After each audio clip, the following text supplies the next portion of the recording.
Chapter 2:1 Marx speaks of the enigmatic nature of the commodity, and this is where we too must begin. Everyone knows what a commodity is, but unless we cast doubt on this knowledge, we will be unable to see the enigma of the commodity.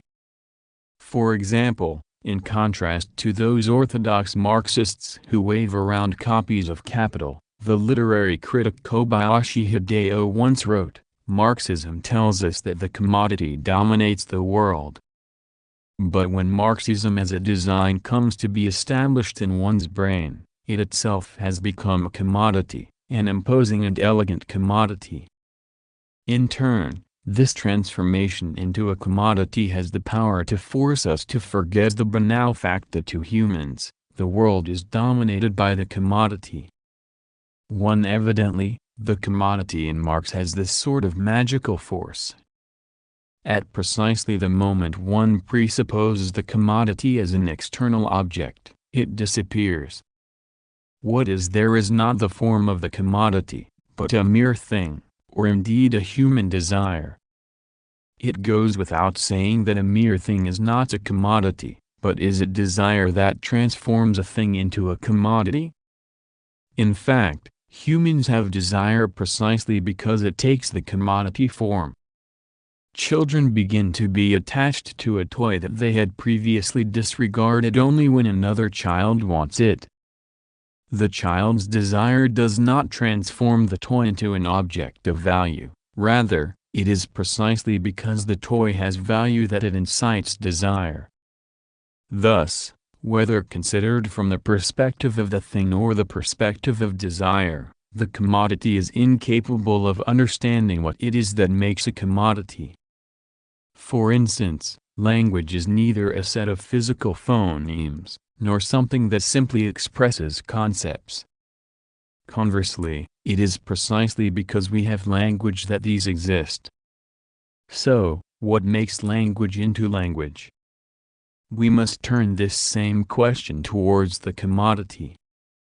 In classical political economy, the commodity consists of both use value and exchange value. But use value and exchange value only come into existence insofar as something takes the commodity form. It is the same phenomenon as in the case of language, in which a word is the articulation between phoneme and concept. Inasmuch as the analysis ends there, however, we will remain unable to glimpse the secret of the commodity or of language. To put it another way, the secret of the commodity form lies precisely in its power to force us to forget the secret of the commodity itself. Nevertheless, let us begin from the analysis of the commodity form. Marx writes as follows, commodities come into the world in the shape of use values, articles, or goods, such as iron, linen, corn, and sea. This is their plain, homely, natural form. They are, however, commodities, only because they are something twofold, both objects of utility, and, at the same time, depositories of value. They manifest themselves therefore as commodities, or have the form of commodities, only insofar as they have two forms, a physical or natural form, and a value form. The reality of the value of commodities differs in this respect from damn quickly, that we don't know where to have it. The value of commodities is the very opposite of the coarse materiality of their substance. Not an atom of matter enters into its composition. Turn and examine a single commodity, by itself, as we will, yet insofar as it remains an object of value, it seems impossible to grasp it. If, however, we'll bear in mind that the value of commodities has a purely social reality, and that they acquire this reality only insofar as they are expressions or embodiments of one identical social substance, viz., human labor, it follows as a matter of course, that value can only manifest itself in the social relation of commodity to commodity.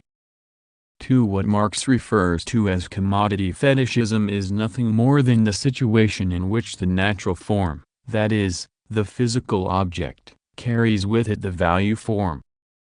But this is equally applicable to all signs. Thus, Marx is always speaking by means of analogies to the situation of language. To stamp an object of utility as a value is just as much a social product as language. 3. We can go back as far as the German ideology and following Marx on this point. Man also possesses consciousness, but, even so, not inherent, not pure consciousness. From the start the spirit is afflicted with the curse of being burdened with matter, which here makes its appearance in the form of agitated layers of air, sounds, in short, of language. Language is as old as consciousness. Language is practical consciousness that exists also for other men, and for that reason alone it really exists for me personally as well. Language, like consciousness, only arises from the need, the necessity, of intercourse, Verkehr, with other men. For Marx refuses any concept of pure consciousness, that is, any concept of transcendental meaning. It is always and from the outset burdened with matter and can never be separated from the agitated layers of air that make up its natural form. Marx does not subject metaphysical idealism to critique simply by positing matter against it, since the agitated layers of air are not an end of themselves language. So, what makes language language? It is the same inquiry that makes the commodity a commodity. And it is precisely at this point that the value form comes into question. Saussure attempted to clarify the object of linguistics as the analysis of the conditions that make language into language, excluding from it these agitated layers of air as the object not of linguistics, but of phonology. Likewise, Marx excluded from his thought the consideration of the concrete, physical commodity, leaving it the object of a mere commoditology, shohineku. As a result, Saussure locates the essence of language in the articulation between the signifier, phoneme, and the signified, concept. However, this was not a particularly new insight. What was new in Saussure is that he attempted to see language as value. In other words, he treats language as a system of the differential relations of signifiers, in which meaning is not present a priori but located within the system of the ascription of difference, that is, it emerges from the interval between words or terms. This is a perspective that can only develop insofar as one dissociates the analysis from the single unit of the word. Metaphysics sees meaning as transcendental, but only because it enacts an active forgetting of the fact that meaning is only ever located within a system of differential relations. Marx states that the classical political economists, in differentiating use value from exchange value, conceived of the commodity in isolation.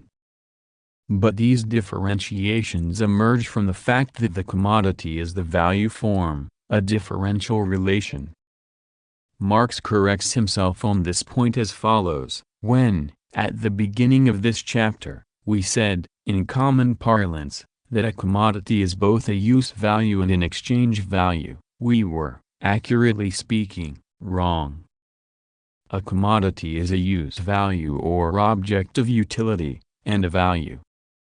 It manifests itself as this twofold thing, that it is, as soon as its value assumes an independent form, viz., the form of exchange value. It never assumes this form when isolated, but only when placed in a value or exchange relation with another commodity of a different kind. When once we know this, such a mode of expression does no harm, it simply serves as an abbreviation. 5. However, it should be said that this expression is, in fact, always quite harmful. Precisely at the moment when we reject the notion that the single commodity has an intrinsic value, we discover the value form, but the above common parlance will always land us back at the starting point. Marx writes, "It is one of the chief failings of classical economy that it has never succeeded, by means of its analysis of commodities, and, in particular, of their value, in discovering that form under which value becomes exchange value. Even Adam Smith and Ricardo, the best representatives of the school, treat the form of value as a thing of no importance, as having no connection with the inherent nature of commodities. 6. However, this is precisely because Smith and Ricardo treated money as a simple presupposition. Money provides an illusory appearance, as if, within each commodity, there existed a value that could be expressed in a certain magnitude of money. That is, the money form conceals the fact that value is located within the value form, or the relation between differing use values. As is well known, at the outset of Capital, Marx argues that in order for two different commodities to be equal in value, there must necessarily be a common something that they share, and this is nothing other than human labor objectified in the commodity. However, this is simply money expressed in different terms, and, in that sense, does not go beyond the classical political economists as an observation. He instead reduces the identity of different commodities to explain the secret of their equivalence.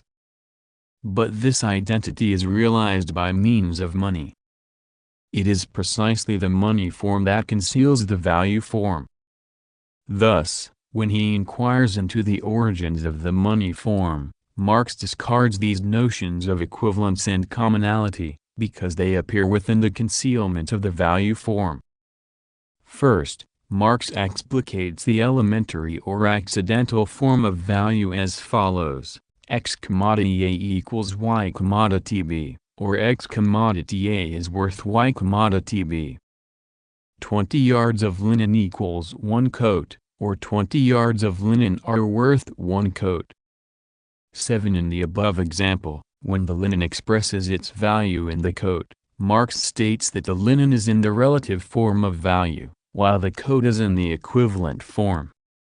In other words, what Marx argues here is not that the linen is equivalent to the coat, but, rather, that the value of the linen is expressed by the use value of the coat. The value of the commodity linen is expressed by the bodily form of the commodity coat, the value of one by the use value of the other. 8. However, this is not because the value of linen exists as something inherent or transcendental.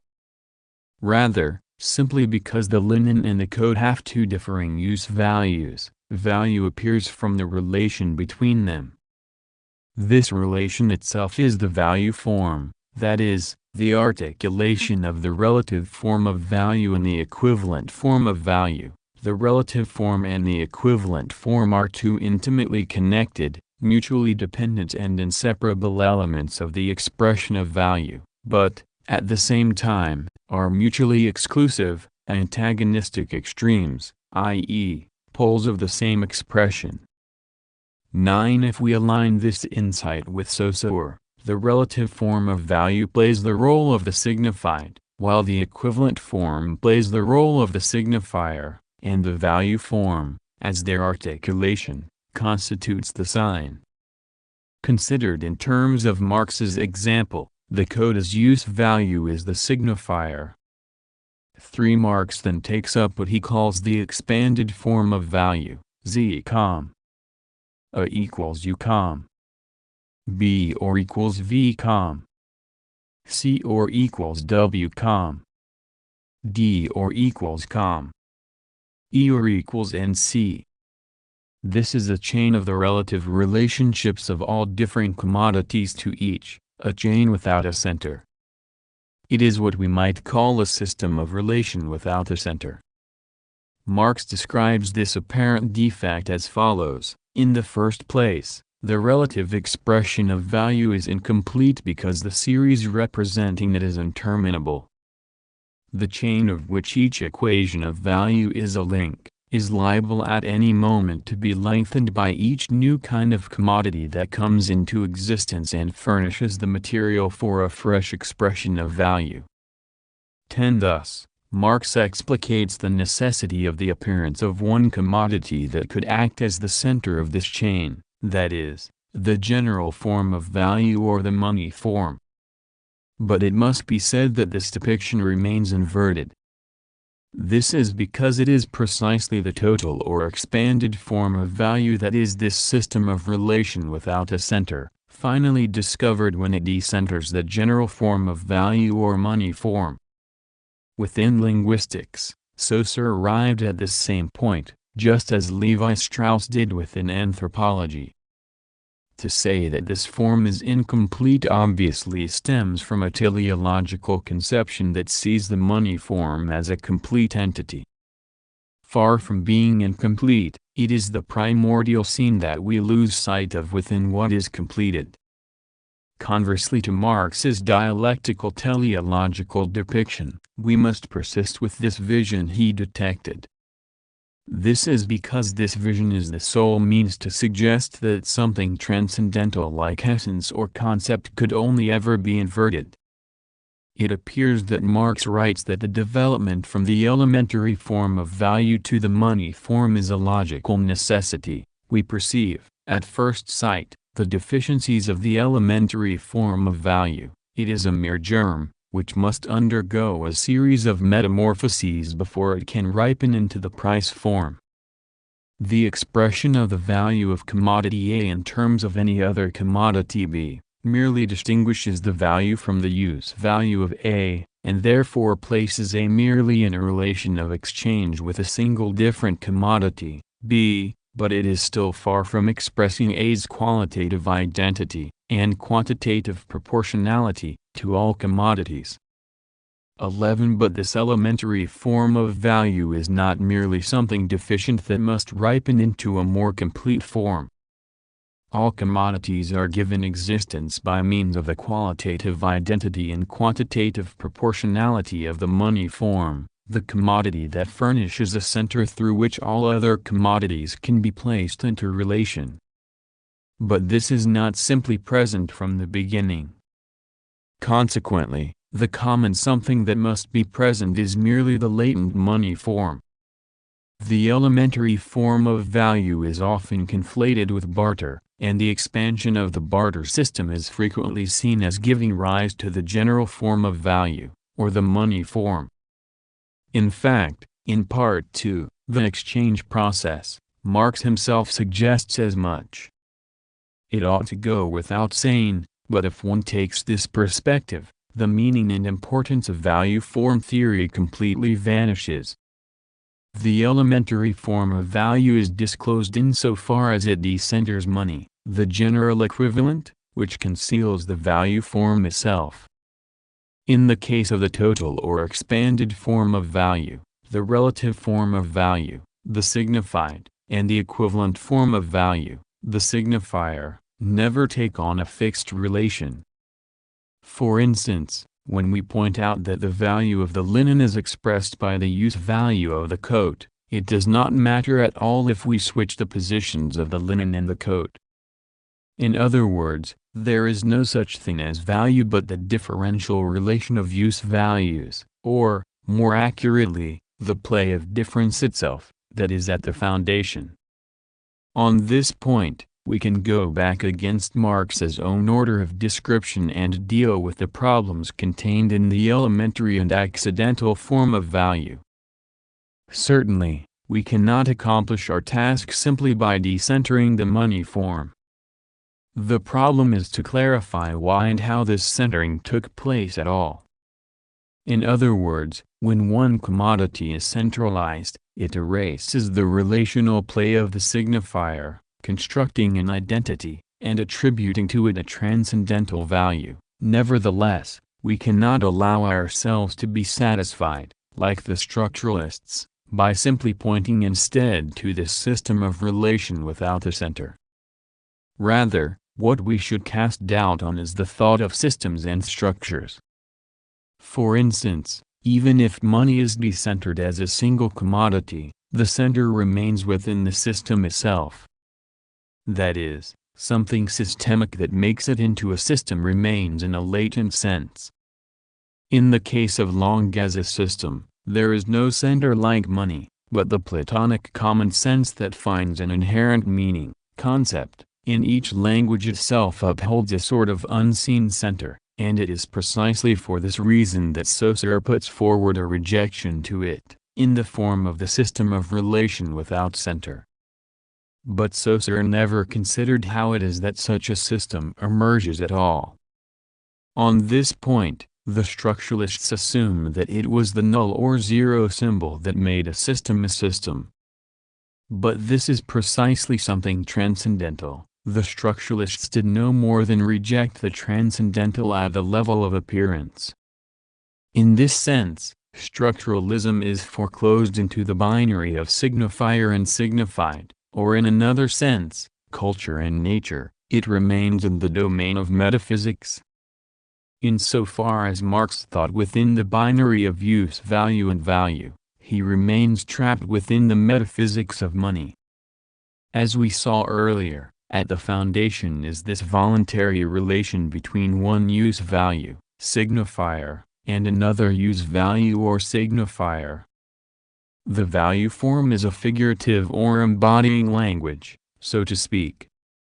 In the case of phonetic language, this is already concealed. For instance, against the perspective that sees two qualitatively different commodities as equal on the basis of the equal labor they include, Marx writes, hence, when we bring the products of our labor into relation with each other as values, it is not because we see in these articles the material receptacles of homogeneous human labor. Quite the contrary, whenever, by an exchange, we equate as values our different products, by that very act, we also equate, as human labor, the different kinds of labor expended upon them. We are not aware of this, nevertheless we do it.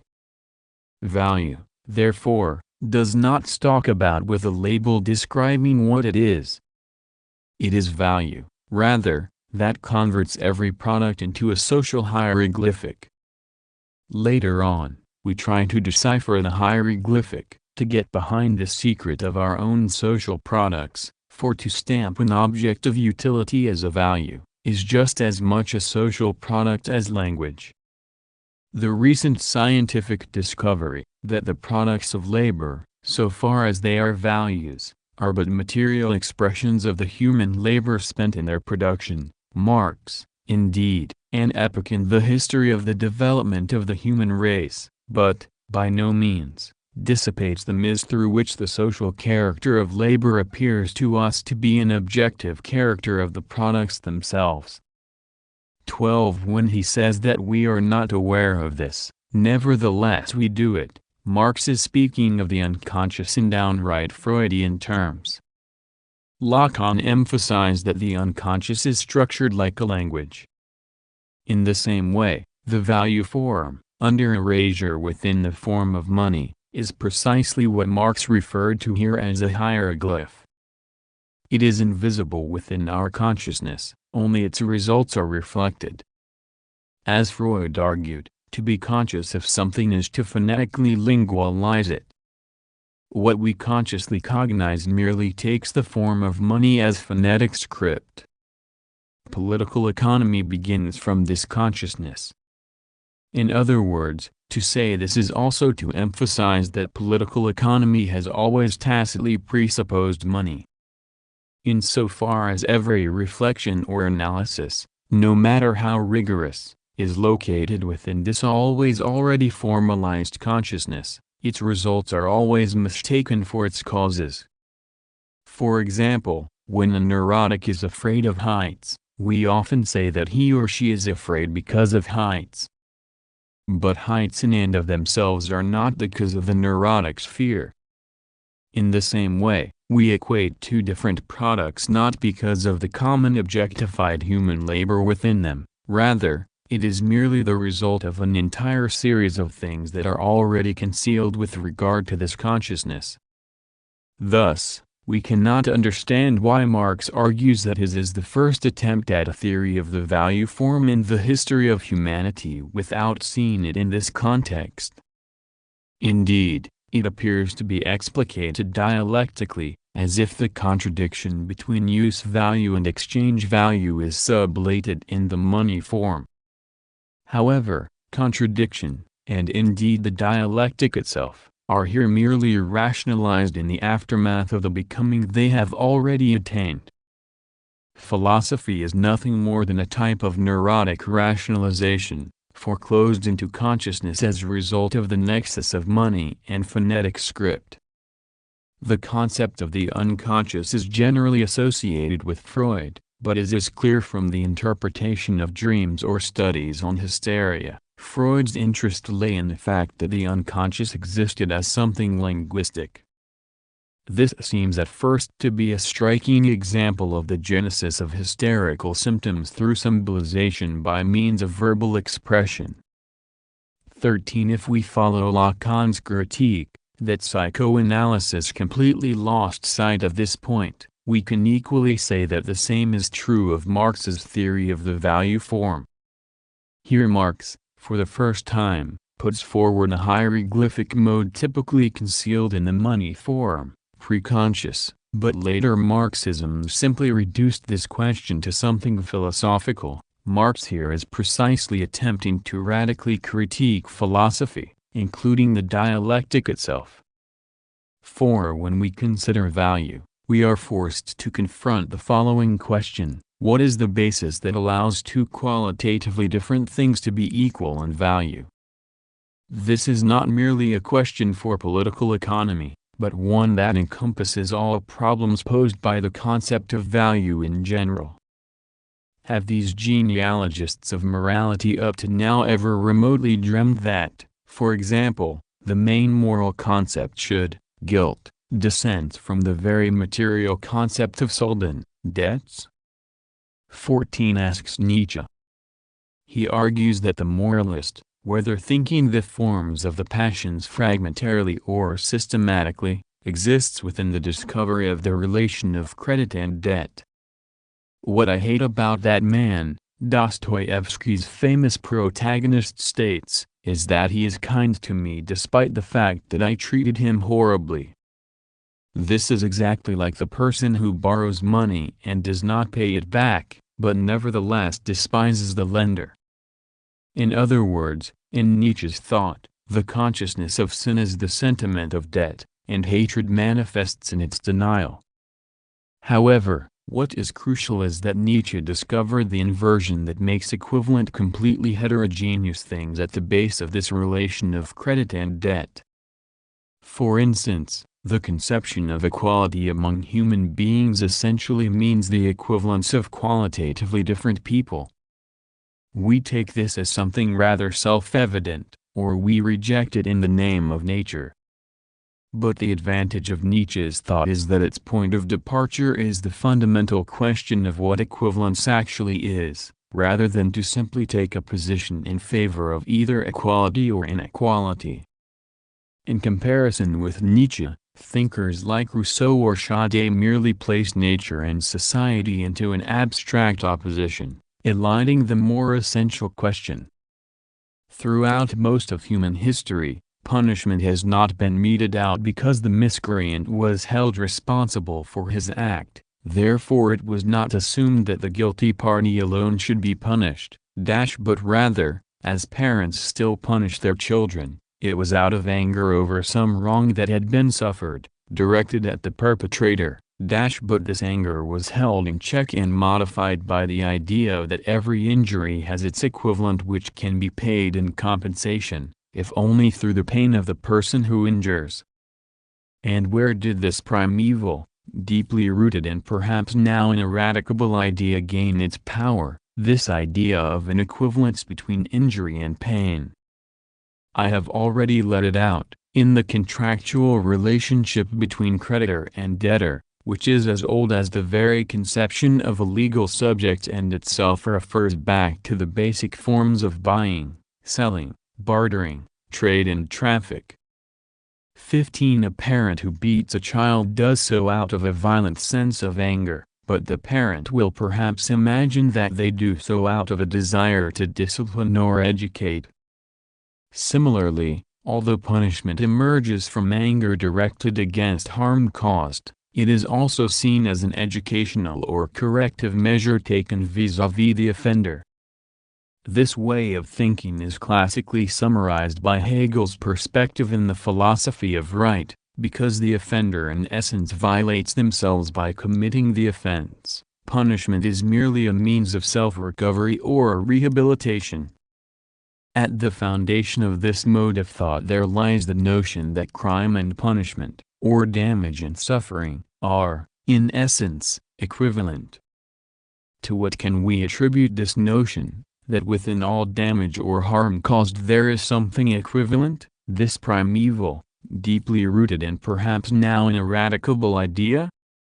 Nietzsche discovers it within the form of buying and selling, trade and traffic. With this transposition, let us note that the problem becomes trickier. Nietzsche's transposition of the problem into buying and selling will not be confused with a mere transfer of the problem into the field of political economy. Conversely, it fundamentally calls economics itself, which presupposes money, into question. When Marx, at the outset of Capital, asks what in fact is the equivalent form of different commodities, he condenses into this question every possible problem of the conundrum. Nietzsche once wrote that every concept arises from the making equivalent of unequal things. 16. To put it another way, it begins in metaphor, but first arises only when the metaphor ceases to be metaphorical.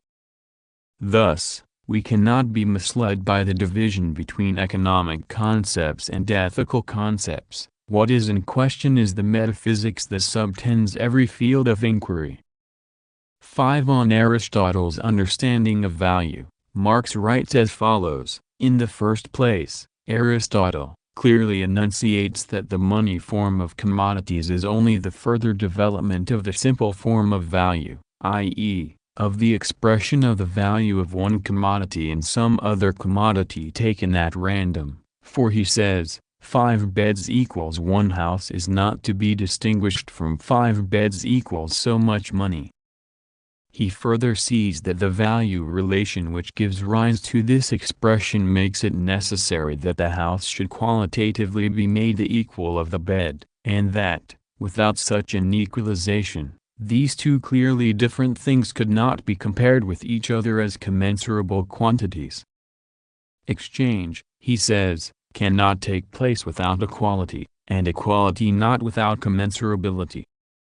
Here, however, he comes to a stop, and gives up the further analysis of the form of value. It is, however, in reality, impossible, that such unlike things can be commensurable i.e., qualitatively equal. Such an equalization can only be something foreign to their real nature, consequently only a makeshift for practical purposes. Aristotle therefore, himself, tells us, what barred the way to his further analysis, it was the absence of any concept of value. What is that equal something, that common substance, which admits of the value of the beds being expressed by a house? Such a thing, in truth, cannot exist, says Aristotle. And why not? Compared with the beds, the house does represent something equal to them, insofar as it represents what is really equal, both in the beds and the house. And that is, human labor. There was, however, an important fact which prevented Aristotle from seeing that, to attribute value to commodities, is merely a mode of expressing all labor as equal human labor, and consequently as labor of equal quality. Greek society was founded upon slavery, and had, therefore, for its natural basis, the inequality of men and of their labor powers. The secret of the expression of value, namely, that all kinds of labor are equal and equivalent, because, and so far as they are human labor in general, cannot be deciphered, until the notion of human equality has already acquired the fixity of a popular prejudice. This, however, is possible only in a society in which the great mass of the produce of labor takes the form of commodities, in which, consequently, The dominant relation between man and man is that of owners of commodities. The brilliancy of Aristotle's genius is shown by this alone, that he discovered, in the expression of the value of commodities, a relation of equality. The peculiar conditions of the society in which he lived, alone prevented him from discovering what, in truth, was at the bottom of this equality. 17 At first glance, it appears that Marx is merely pointing out the historical limits within which Aristotle wrote. For instance, for Aristotle, the making equivalent of different things is merely a makeshift for practical purposes, without a common substance that we ought to seek. In contrast, the thinkers of national economy, Smith and Ricardo, discovered this common substance as the human labor included within it. What made Aristotle unable to see this was the fact that his own society was based on slave labor, rather than on any sort of equality of labor. On the surface, this is Marx's point. However, if this is the case, why does Marx develop a critique of the classical political economists in the following manner? Hence, when we bring the products of our labor into relation with each other as values, it is not because we see in these articles the material receptacles of homogeneous human labor, the recent scientific discovery that the products of labor, so far as they are values, are but material expressions of the human labor spent in their production. Marx, indeed, an epoch in the history of the development of the human race, but, by no means, dissipates the mist through which the social character of labor appears to us to be an objective character of the products themselves. 18 In other words, to see the identity of value in the identity of the human being or in his or her labor power is tautological, and provides no resolution of the problem. Although it asks why qualitatively different things should be identical, it merely answers by saying that they are. Nevertheless, here a certain thought of human equality has been silently incorporated into the question.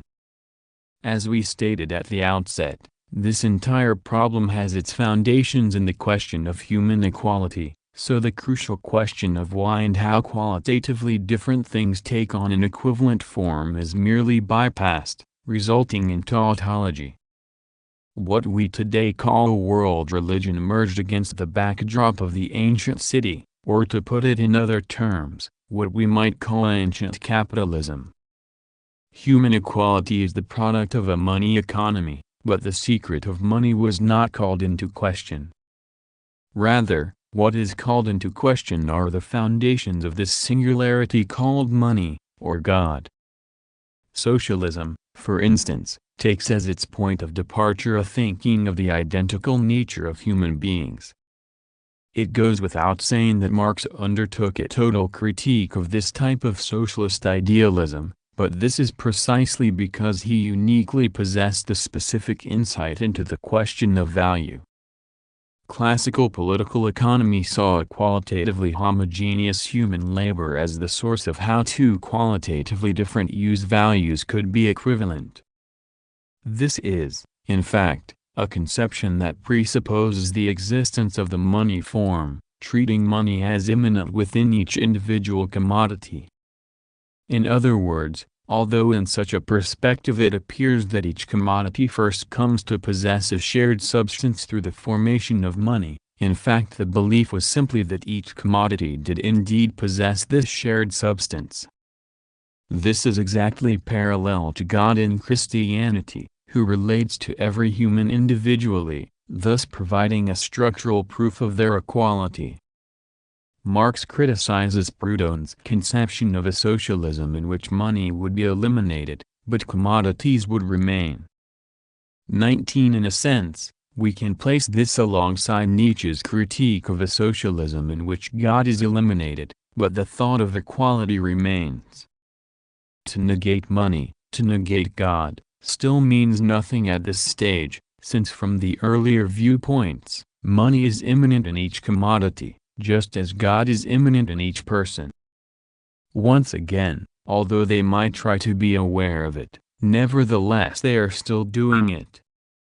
Marx writes, "The secret of the expression of value, namely, that all kinds of labor are equal and equivalent, because, and so far as they are human labor in general, cannot be deciphered, until the notion of human equality has already acquired the fixity of a popular prejudice."